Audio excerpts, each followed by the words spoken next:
मैं डॉक्टर भामा अग्रवाल राजीव गांधी राजकीय महिला महाविद्यालय भिवानी की ओर से हिंदी की इस कक्षा में आप सबका स्वागत करती हूँ, अभिनंदन करती हूँ।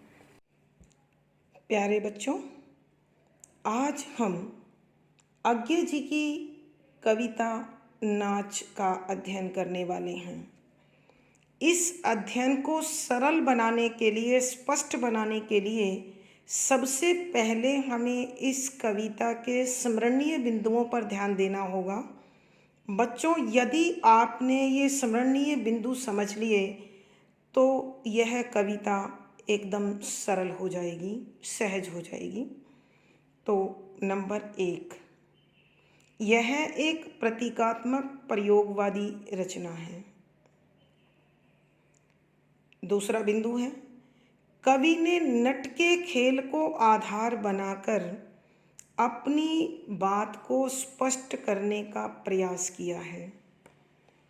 तीसरा बिंदु, यहाँ कवि ने उस सांसारिक दृष्टिकोण की ओर ध्यान खींचने का प्रयास किया है जिसके अनुसार हम यानी संसार के लोग अन्य लोगों के कार्यों को अपनी दृष्टि अर्थात दृष्टिकोण के अनुसार आंकते हैं, उसका मूल्यांकन करते हैं और उसी के अनुसार उनके कार्यों की निंदा और प्रशंसा करते हैं। हम उस व्यक्ति की परिस्थिति क्या है, उसकी मानसिक और शारीरिक स्थिति क्या है, इन सब विषयों पर अपनी स्थिति के अनुसार ही विचार करते हैं। यानी हम व्यक्ति विशेष की स्थितियों को नहीं समझते हैं। कविता में कवि ने जो भाव व्यक्त किए हैं वो इसी प्रकार के हैं। बिंदु संख्या 4, यहाँ पहला खंबा जन्म है और दूसरा खंबा मृत्यु है। नंबर 5, इन खंभों के बीच जो तनी हुई रस्सी है वो मनुष्य का जीवन सफर है। नंबर 6, रोशनी प्रतीकात्मक है संसार के लोगों की तीखी दृष्टि की, आलोचनामयी दृष्टि की। अगला बिंदु, मनुष्य का कार्य उसके वातावरण, उसकी शारीरिक और मानसिक शक्ति के अनुसार होता है, मगर हम सब चीज़ों को नज़रअंदाज करके केवल और केवल व्यक्ति के कर्म को देखते हैं, कार्य को देखते हैं, न कार्य के कारण समझते हैं और न ही कार्यों के रूपरेखा पर ध्यान देते हैं। अब देखिए बच्चों, इस कविता का अध्ययन हम आरंभ करते हैं। पद संख्या 1, एक तनी हुई रस्सी है जिस पर मैं नाचता हूँ। जिस तनी हुई रस्सी पर मैं नाचता हूँ वह 2 खंभों के बीच है। रस्सी पर मैं जो नाचता हूँ वह एक खंभे से दूसरे खंभे तक का नाच है। 2 खंभों के बीच जिस तनी हुई रस्सी पर मैं नाचता हूँ उस पर तीखी रोशनी पड़ती है जिसमें लोग मेरा नाच देखते हैं। वह न मुझे देखते हैं जो नाचता है, न रस्सी को जिस पर नाचता है, न खंभों को जिस पर रस्सी तनी हुई है, न रोशनी को ही जिसमें नाच दिखता है। लोग सिर्फ नाच देखते हैं। प्रस्तुत पद हमारी हिंदी की पाठ्य पुस्तक समकालीन हिंदी कविता में संकलित श्री सच्चिदानंद हीरानंद वात्स्यायन अज्ञे द्वारा रचित कविता नाच से लिया गया है। संदर्भ, जैसा कि आप जानते हैं यह एक प्रयोगवादी प्रतीकात्मक रचना है, तो कवि ने नट के खेल को आधार बनाकर अपने मनोभावों को व्यक्त करने की कोशिश की है। बच्चों, आपने पूर्व कक्षाओं में यानी लगभग छठी, सातवीं, आठवीं के दौरान बलाघात पड़ा होगा। यानी हम अपने बोलने को एक विशेष लहजा देकर एक ही पंक्ति में कहे गए शब्दों के अर्थों का परिवर्तन कर देते हैं। तो यहाँ भी कवि ने कुछ उसी प्रकार का प्रयोग इस कविता को रचते हुए किया है, क्योंकि आप देखेंगे कि केवल एक ही बात कवि विभिन्न तरीकों से कह रहा है। देखिए, एक तनी हुई रस्सी है जिस पर मैं नाचता हूँ। सरलार्थ कि एक रस्सी है जो तनी हुई है और उस तनी हुई रस्सी पर मैं नाच रहा हूँ। बच्चों, सबसे पहले अपना ध्यान नट के उस खेल की तरफ ले जाइए जहाँ दो खंबे लगाए हुए होते हैं सड़क आदि के किनारे पर, उस पर एक रस्सी बांधी हुई होती है और उस रस्सी पर नट अथवा नटी चलते हैं। तो कवि ने भी इसी खेल को आधार बनाया है और कवि कहते हैं एक रस्सी है जो दो खंभों के बीच तनी हुई है और मैं उस पर नाच रहा हूँ। जिस तनी हुई रस्सी पर मैं नाचता हूँ, कि जो रस्सी उन खंभों के बीच बंधी हुई है और मैं उस पर नाचता हूँ, वह दो खंभों के बीच में है। यानी आपने देखा होगा कि इन तीनों पंक्तियों में एक बार कवि ने एक तनी हुई रस्सी है तो रस्सी को प्रमुख बनाया है, दूसरे में मैं नाचता हूँ खुद को प्रतीक बनाया है और तीसरे में दो खंभों को प्रमुख बनाया है। रस्सी पर मैं जो नाचता हूँ कि उसमें जो रस्सी है उस पर मैं नाच रहा हूँ, वह एक खंभे से दूसरे खंभे तक का नाच है कि जहाँ से मैं शुरू होता हूँ दूसरे सिरे तक पहुँचता हूँ और वापस उधर लौट कर आता हूँ। दो खंभों के बीच जिस तनी हुई रस्सी पर मैं नाचता हूँ कि वही दो खंभे हैं जिनकी रस्सी पर मैं नाच रहा हूँ, उस पर तीखी रोशनी पड़ती है। जैसा कि आपने देखा होगा मंच आदि पर जब कोई खेल होता है तो रोशनी के माध्यम से कलाकारों को उभारा जाता है, हाईलाइट किया जाता है, जिसमें लोग मेरा नाच देखते हैं कि उस रोशनी के कारण ही उन्हें मेरा नाच दिखाई देता है। न मुझे देखते हैं जो नाचता है, कि वो मुझे नहीं देखते कि जो व्यक्ति नाच रहा है। बच्चों, प्रतीकात्मक शब्दों का मैं अर्थ करने वाली हूँ। पहले साधारण अर्थ देखें। न रस्सी को जिस पर मैं नाचता हूँ, कि न उस रस्सी को देखते हैं जिस पर मेरा नाच हो रहा है, न खंभों को जिस पर रस्सी तनी हुई है कि उन खंभों की ओर भी उसका ध्यान नहीं जाता है, और न उस रोशनी को जिसमें नाच दिखता है कि न ही उस रोशनी को देखने की कोशिश करते हैं जिसके कारण वो नाच उन्हें दिखाई दे रहा है। लोग सिर्फ नाच देखते हैं, कि लोग सिर्फ मेरे कार्य देखते हैं। अब प्रतीकात्मक प्रयोग देखिए बच्चों। दो खंभों के बीच तीन जिस तनी हुई रस्सी पर मैं नाचता हूँ, ये दो खंभे कौन से हैं? एक जन्म, दूसरा मृत्यु। जैसे आपने स्मरणीय बिंदुओं में ध्यान दिया है, प्रत्येक व्यक्ति जन्म से मृत्यु तक भागता रहता है, दौड़ता रहता है, कर्म करता रहता है। आयु के अनुसार, अवस्था के अनुसार, आवश्यकता के अनुसार, देश काल के अनुसार मनुष्य के कार्य बदलते रहते हैं।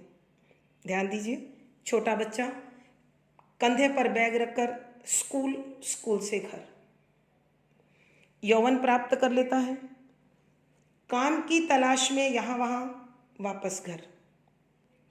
व्यापारी अपने व्यापारिक संस्थान तक, वापस घर। तो जन्म से मृत्यु तक मनुष्य जो जीवन सफर को तय करता है, यह सफर तनी हुई रस्सी है कि उसे पल भर आराम नहीं, हर पल भागा भागी दौड़। उस पर एक तीखी रोशनी पड़ती है। ये तीखी रोशनी किसकी है? संसार के लोगों की वो नज़र जो हमारे प्रत्येक कार्य पर बनी हुई है, ये वो रोशनी है जिसमें लोग मेरा नाच देखते हैं, कि लोग स्वयं को कम, सामने वाले को अधिक आंकते हैं, परखते हैं, जांचते हैं, अपनी कमियों को नहीं, दूसरों की कमियों को देखते हैं। न मुझे देखते हैं जो नाचता है, कि लोग मुझे नहीं देखते, सिर्फ नाच देखते हैं। मुझे देखने का अभिप्राय है मेरी परिस्थितियाँ नहीं देखते, मेरी शारीरिक शक्ति नहीं देखते, मेरी मानसिक स्थिति नहीं देखते, और मैं किन कार्यों के अधीन होकर, किन भावों के अधीन होकर, किन विचारों के अधीन होकर कार्य कर रहा हूँ, उस पर किसी की नज़र नहीं जाती है। वो सिर्फ काम देखते हैं। न रस्सी को जिस पर मैं नाचता हूँ, और न ही उस आधार को देखते हैं जिस आधार को आधार बनाकर मैं कार्य कर रहा हूँ। न खंभों को देखते हैं कि ना ही उन्हें मेरे कार्यों का कारण समझ में आता है। लोग सिर्फ नाच, न रोशनी को ही जिसमें नाच दिखता है, कि ना ही वो अपनी उस रोशनी को देखते हैं जिसमें वो नाच देख रहे हैं। अर्थात अपनी मानसिक स्थिति, अपनी बौद्धिक स्थिति, अपनी सामर्थ्य की ओर भी उनका ध्यान नहीं जाता है। लोग सिर्फ नाच देखते हैं, कि लोग सिर्फ अपना मनोरंजन करते हैं। बच्चों, ध्यान कर लीजिए सर्कस की ओर। हम सर्कस में करतब दिखाने वालों के करतब को देखते हैं और अपना मनोरंजन कर घर आ जाते हैं। कैसे वो करतब दिखा रहे हैं, क्यों दिखा रहे हैं, उनकी मानसिक स्थिति क्या है, उनकी आर्थिक स्थिति क्या है, हमारे मनोरंजन से उनको कैसी तकलीफ हुई है अथवा खुशी मिली है, हमें इन चीज़ों से कोई लेना देना नहीं होता। ऐसी ही सांसारिक दृष्टि का उल्लेख कवि ने यहाँ पर करने की कोशिश की है। कवि चाहते हैं कि हम बजाय बुद्धि के तराजू पर तोलने के, भावना के तराजू पर भी कभी किसी को तोलें, परखें, आंकें, तो संभवतः इस संसार में आलोचना, निंदा और बुराई कम हो सकती है। कवि के कहने का भावार्थ यह है कि मनुष्य का जो दृष्टिकोण है, संसार का जो दृष्टिकोण है, वह एक अलग भाव, अलग अंदाज का है, जिसमें एक हृदय दूसरे की हृदय तक नहीं पहुंचता। केवल बुद्धि है जो अपने अंदर ही सिमट कर रह जाती है। विशेष देखिए बच्चों,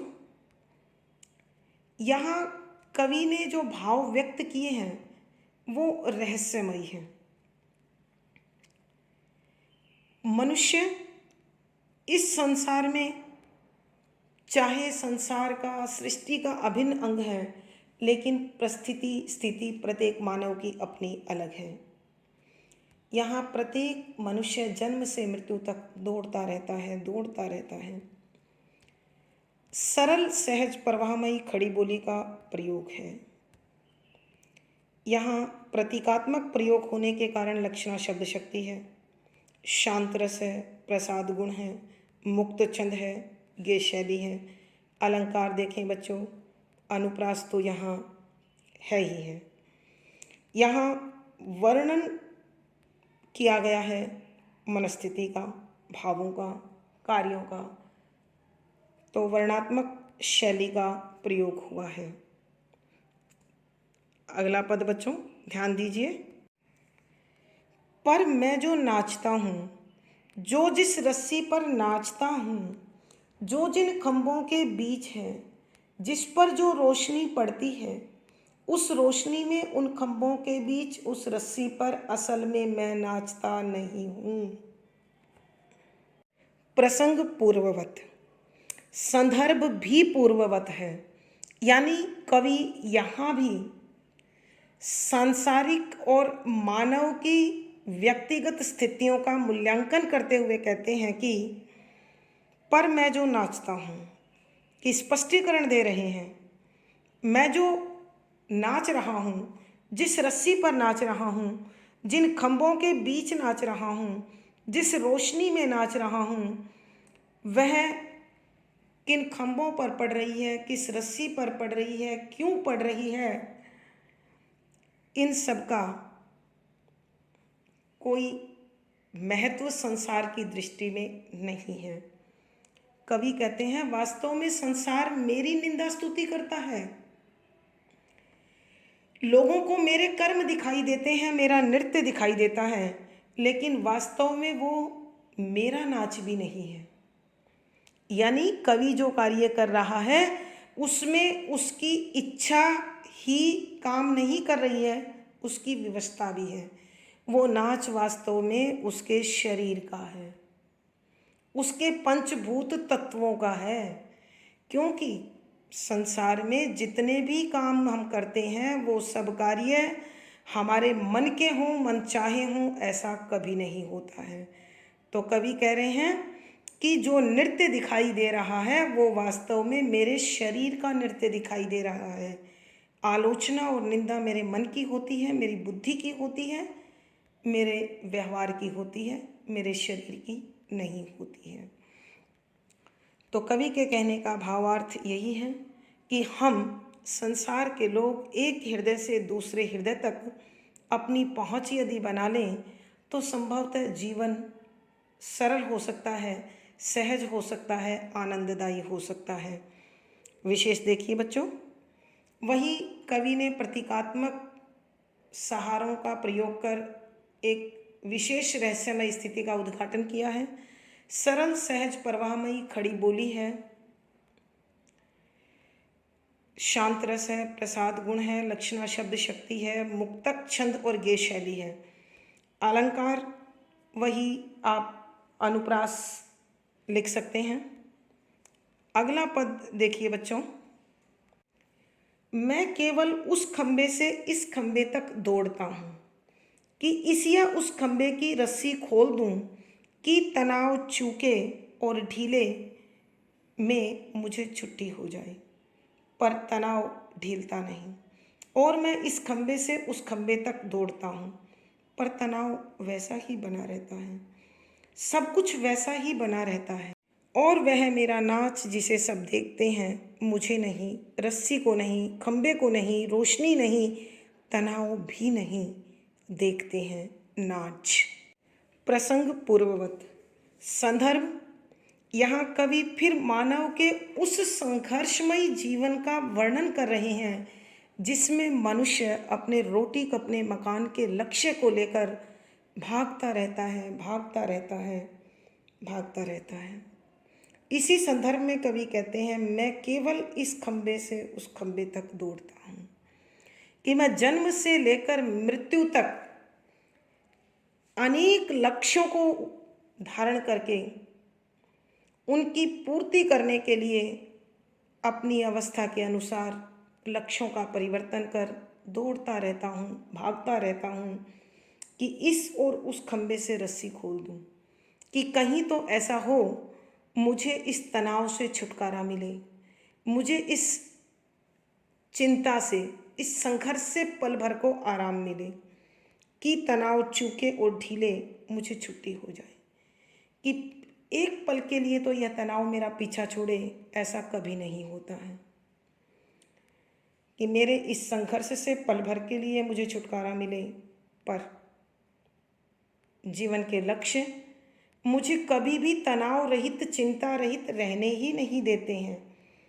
और मैं फिर उस तनाव से प्रेरित होकर उस तनाव को कम करने के लिए इस खंबे से उस खंबे तक दौड़ता रहता हूँ।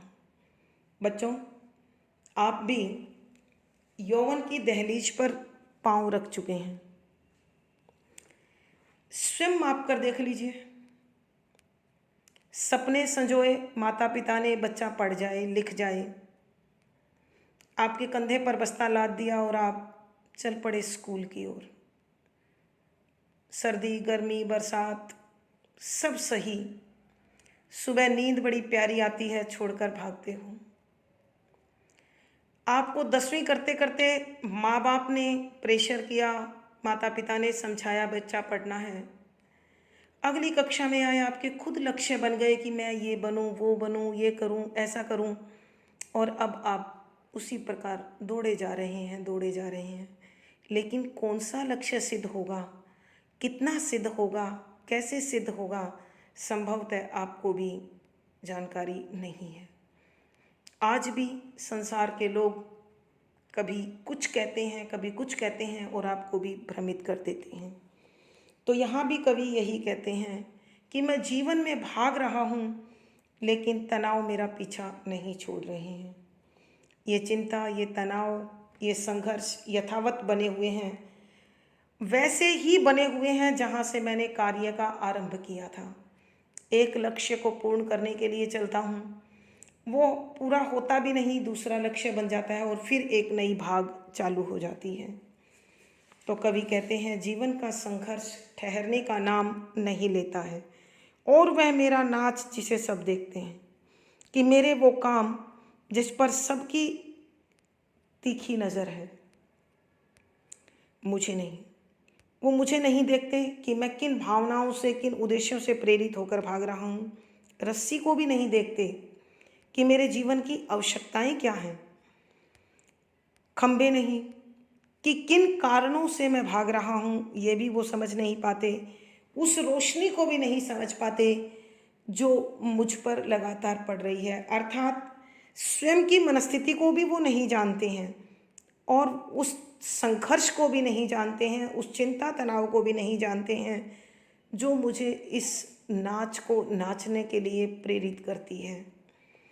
अर्थात कवि के कहने का भाव यह है कि जीवन भर मनुष्य सुख पाने का लक्ष्य जो निर्धारित करता है, सुख उसका शारीरिक भी हो सकता है, भौतिक भी हो सकता है, बौद्धिक भी हो सकता है, आध्यात्मिक भी हो सकता है। वो उस सुख की प्राप्ति के लिए दौड़ता रहता है, दौड़ता रहता है। जब दौड़ते दौड़ते तंग आ जाता है तो चाहता है पल भर चैन की नींद सोऊं। मेरा ये तनाव कहीं ना कहीं मुझे मुक्त कर दे और मुझे पल भर आराम मिले, लेकिन ऐसा नहीं होता है। तो इसलिए कवि कहते हैं कि न कोई रस्सी पर ध्यान देता है, न खंभों पर देता है, न रोशनी पर देता है। कहने का अभिप्राय, मेरी परिस्थितियाँ नहीं देखता, मेरी आवश्यकताएं नहीं देखता, मेरी शारीरिक बौद्धिक क्षमता नहीं देखता, मेरे कारण नहीं देखता। केवल यह संसार मेरा संघर्ष, मेरा नाच, मेरे कर्म देखता है, और उसी के आधार पर मनुष्य, एक तनाव तो मेरे अंदर है और दूसरा तनाव संसार के लोग अपने व्यवहार से दे देते हैं, और मेरा जीवन और भी अधिक संघर्ष में तनावमय हो जाता है। कवि के कहने का भावार्थ यह है कि यदि मनुष्य अपने हृदय के तारों को दूसरे हृदय तक फैला ले तो संभवतः जीवन की निरस्ता, बोझिलता, घुटन कुछ कम हो सकती है, लेकिन ये महज एक कल्पना है। ऐसा होना संसार में शायद ही संभव हो। विशेष कवि यहाँ जीवन सफ़र का बड़ा रहस्यमयी मूल्यांकन कर रहे हैं। सरल सहज प्रवाहमयी खड़ी बोली है, लक्षणा शब्द शक्ति है, शांत रस है, प्रसाद गुण है, मुक्त छंद है, गेय शैली है। प्रतीकों का प्रयोग कर कवि ने अपने भाव बहुत अच्छे से व्यक्त किए हैं। अनुप्रास आदि अलंकारों का सुंदर सहज प्रयोग है। तो बच्चों, प्रतीकात्मक कविता है। आप 2 बार जब तक इसे ध्यान से नहीं सुनेंगे तो मेरी दृष्टि में ऐसा महसूस होता है कि इसे समझना थोड़ा मुश्किल रहेगा, लेकिन आपने यदि स्मरणीय बिंदु सहित समझते हुए इसे सुन लिया तो बड़ी बहुत ही सरल और सहज मगर गूढ़ अर्थ लिए हुए यह कविता है। तो बच्चों, सुनिए, समझिए। इसी आशीष के साथ, शुभकामना के साथ धन्यवाद ज्ञापित करती हूँ। यदि आपको यह कविता समझ आई हो और आपको आनंद आया हो तो कविता को लाइक करें, शेयर करें, चैनल सब्सक्राइब करें। मुझे कमेंट बॉक्स में अपने भाव लिखकर बताएं। धन्यवाद बच्चों। आपका जीवन और दिन मंगलमय हो। इसी शुभकामना के साथ अगली वीडियो में हमारी फिर मुलाकात होगी। धन्यवाद, शुभकामनाएं।